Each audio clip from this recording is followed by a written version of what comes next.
distinguidos oyentes, permítanme guiarles a través de las sinuosas galerías de la historia cultural de la mano de un maestro, Arnold Auser, cuya monumental obra, Historia social de la literatura y el arte, se erige como un faro para comprender que el arte no es un mero capricho del genio individual, sino el reflejo vibrante de su tiempo. La gran tesis de Auser, el hilo de Ariadna, que nos conduce por este laberinto cultural, es que el arte y la literatura son, en esencia, productos sociales de florecimientos imprevisibles, sí, pero inexorablemente condicionados por el entorno, por una compleja amalgama de premisas económicas, sociales, religiosas y políticas que nutren y moldea la sensibilidad del artista. Nuestro viaje, pues, no será una mera sucesión de estilos, sino una inmersión en la intrincada relación entre la creación estética y la urdimbre de la vida colectiva. Comenzamos en los tiempos prehistóricos, donde el arte nace envuelto en un aura de magia y pragmatismo. En el Paleolítico,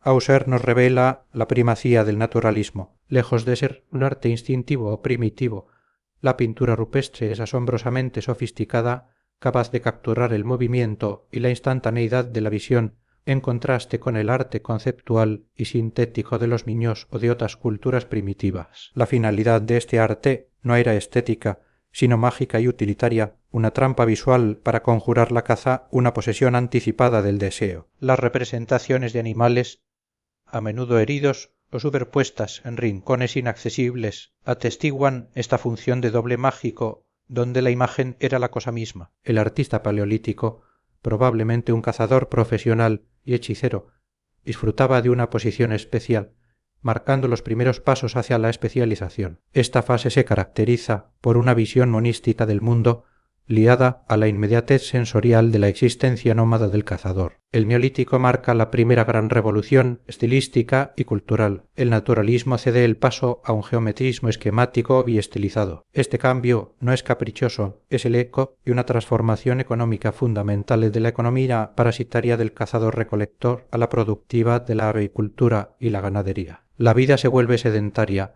surge la propiedad y la división del trabajo y con ello la estratificación social. Esta nueva realidad da origen al animismo, una visión dualista del mundo que distingue entre lo visible y lo invisible, el cuerpo y el alma. El arte ahora busca representar conceptos y símbolos, no sólo la realidad sensible. Se escinde en sagrado ídolos, culto a los muertos y profano cerámica decorativa, con roles diferenciados para hombres sacerdotes, magos y mujeres, artesanía doméstica. El estilo geométrico, predominante durante milenios, se asocia a sociedades estáticas, tradicionalistas y autocráticas, contrastando con el dinamismo anárquico del Paleolítico. Auser, sin embargo, nos previene contra las simplificaciones excesivas a las correspondencias entre arte y sociedad son complejas y a menudo equívocas. Avanzando en el tiempo, las antiguas culturas urbanas orientales nos presentan otra encrucijada. Con el advenimiento del comercio y la artesanía, las ciudades se erigen como nuevos centros de vida, aunque las formas neolíticas de gobierno autoritario y religiosidad hierática persisten. El artista ya no es un mago inspirado, sino un artesano especializado, valorado por su habilidad manual, no por su inspiración, y con una posición social inferior. Los principales mecenas son ahora los sacerdotes y los príncipes, y el arte, lejos de ser autónomo, se convierte en un instrumento de propaganda y culto, especialmente para asegurar la gloria y el más allá de sus figuras principales. El arte egipcio es un ejemplo paradigmático de esta dinámica. Su aparente inmovilidad y conservadurismo, a menudo malinterpretados como una limitación, son en realidad fruto de una intención consciente. La imagen conceptual y el principio de frontalidad, donde las figuras se presentan para una claridad máxima y con una actitud de respeto hacia el observador y el del difunto, no denotan una falta de habilidad naturalista, sino una elección deliberada. La revolución de Akenatón, que introduce un naturalismo más dinámico y emocional, es un cambio de gusto cortesano, y no un arte popular. Auser nos muestra cómo, incluso en Egipto, el estilo podía variar según el sujeto, los nobles, en pose hierática, los sirvientes en actitud naturalista. En Mesopotamia, la paradoja se agudiza, alguna economía, ya más dinámica y comercial, produce un arte aún más rígido y abstracto que el egipcio, testimonio de tiranías más feroces y religiones más intolerantes. Sus imponentes esculturas, como los guardianes de la puerta con sus 5 patas, 4 de perfil, dos de frente, son el epítome de un racionalismo que busca la completitud conceptual sobre la verosimilitud óptica. Creta emerge como una fascinante excepción, su arte es colorista, alegre y menos formal, reflejando una sociedad con un papel subordinado de la religión y un comercio exterior pujante controlado por la élite. Aunque todavía aristocrático, el arte cretense introduce elementos rococó y una modernidad que anticipa el arte industrial con una composición más libre y una preferencia por temas profanos y episódicos. El capítulo dedicado a Grecia y Roma nos sumerge en la cuna de la civilización occidental, donde los ideales sociales y las formas artísticas alcanzan nuevas cotas de complejidad. La edad heroica y homérica ve el nacimiento de la poesía individualizada, que canta las gestas de la aristocracia guerrera. El poeta, de bardo a rapsoda, asciende en estatus, distanciándose del artesano. La poesía de Siodo, por contraste, ya expresa tensiones de clase, la voz del campesinado oprimido, mientras el geometrismo dorio pervive en las artes plásticas.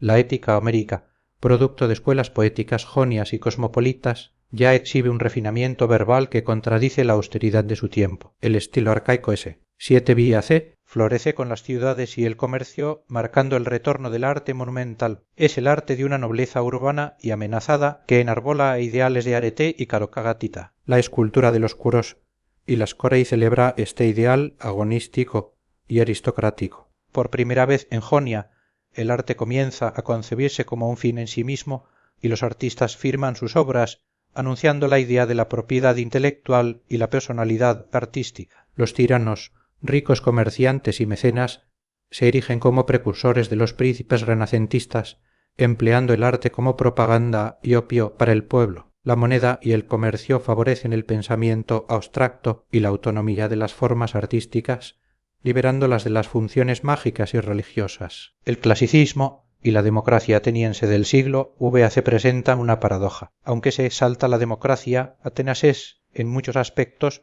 una aristocracia enmascarada. El arte clásico, con su equilibrio y medida, no es tan democrático como pudiera pensarse. Es un arte controlado por el Estado que funciona como propaganda y sigue los ideales aristocráticos. La tragedia, aunque de forma pública, mantiene un contenido heroico y aristocrático. Sin embargo, el clasicismo griego es también una época de un naturalismo continuo, donde artistas como Mirón buscan capturar la fugacidad del movimiento, el momento pregnante, marcando el inicio del ilusionismo occidental. La ilustración griega del siglo IV trae consigo una eclosión del naturalismo, el individualismo y el subjetivismo. Los sofistas revolucionan el pensamiento, defendiendo la educación, el racionalismo y el relativismo, y creando una nueva clase intelectual. Esta ideología impregna el arte, dando lugar a un nuevo ideal de belleza más espiritual y dinámico, como se ve en Praxíteles y Lisipo, cuyas figuras se despojan de la frontalidad y se vuelven hacia sí mismas. Eurípides,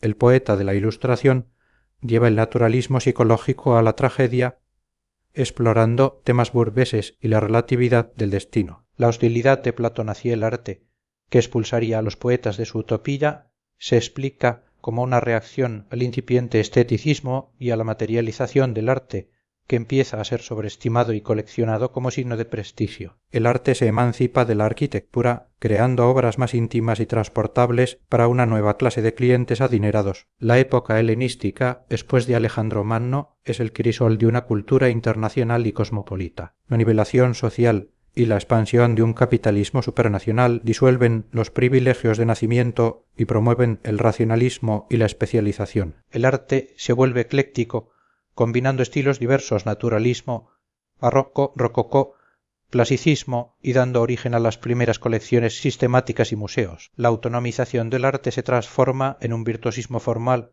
un juego de posibilidades expresivas. Aparece la novela y la comedia burguesa que exploran el amor y la vida cotidiana con un realismo que refleja el desencantamiento del mundo. La pintura, ahora más popular y utilitaria, se convierte en un medio de información y propaganda. La representación continua de Bukov, secuencias narrativas como en el cine y el impresionismo emergen como estilos para un público más amplio. Finalmente, el arte romano imperial consolida estas tendencias. A pesar de la persistente baja estima por el trabajo manual del artista, el retrato romano, con su naturalismo directo y su fusión privada, se erige como un género predominante. La pintura gana terreno a la escultura, convirtiéndose en un arte masivo y didáctico que informa y conmueve al pueblo. El fin de la antigüedad, con su retorno a una nueva frontalidad y una renovada vinculación religiosa, cierra este vasto ciclo, preparando el terreno para la Edad Media. En la Edad Media, el feudalismo y el arte románico se entrelazan. El románico es un arte monástico y aristocrático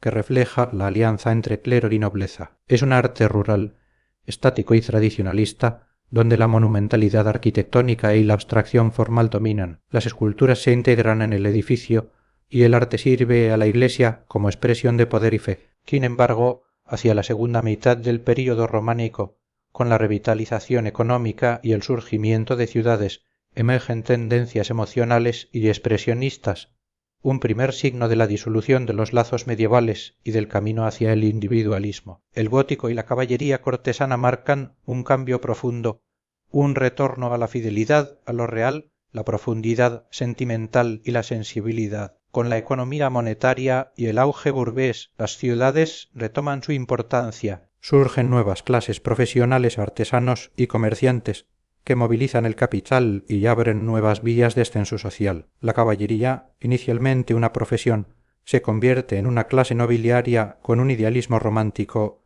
y un heroísmo sentimental que valora la calocagatía equilibrio entre virtudes físicas y espirituales. Surge el culto al amor cortés, un idealizado y espiritualizado, pero profundamente sensual, que invierte las relaciones de género y eleva a la mujer. Esta nueva lírica, obra de trovadores y juglares, refleja las complejas interacciones entre la nobleza, la burguesía y el clero. Finalmente, el arte burgués del gótico tardío testimonia el triunfo de la burguesía. Con la decadencia del feudalismo y la nobleza, el racionalismo económico y el espíritu utilitarista se imponen. La burguesía, ahora como motor cultural, encarga obras de arte más modestas, íntimas y transportables retablos, cuadros, estampas, adaptadas a sus posibilidades económicas y a su gusto realista. El naturalismo del gótico tardío rompe la unidad formal clásica, entregándose a la imitación de una realidad en sí misma valiosa, no sólo como símbolo. La literatura burguesa fábula,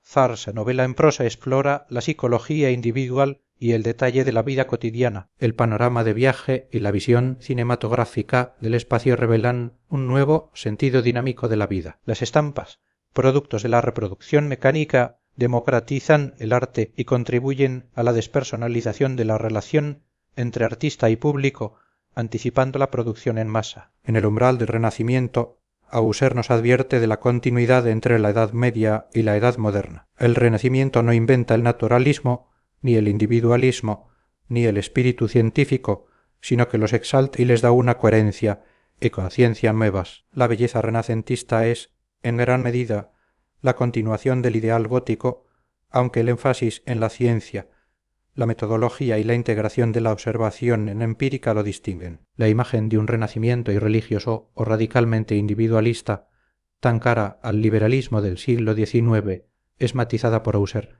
quien lo ve más como un periodo anticlerical y antiascético, pero profundamente arraigado en una religiosidad propia. El descubrimiento del mundo y del hombre no es un inicio, sino una culminación, un programa consciente en una Italia donde el espíritu nacional y las ciudades mercantiles impulsan una expresión artística de libertad, gracia y elegancia. Así concluye nuestro recorrido, demostrando que cada pincelada, cada verso, cada forma arquitectónica es un eco, no sólo del alma individual del artista, sino de la compleja trama de su sociedad, sus valores, sus luchas y sus sueños. La obra de Husserl nos enseña a escuchar el murmullo de la historia en cada obra de arte, a ver el lienzo social detrás de cada genio.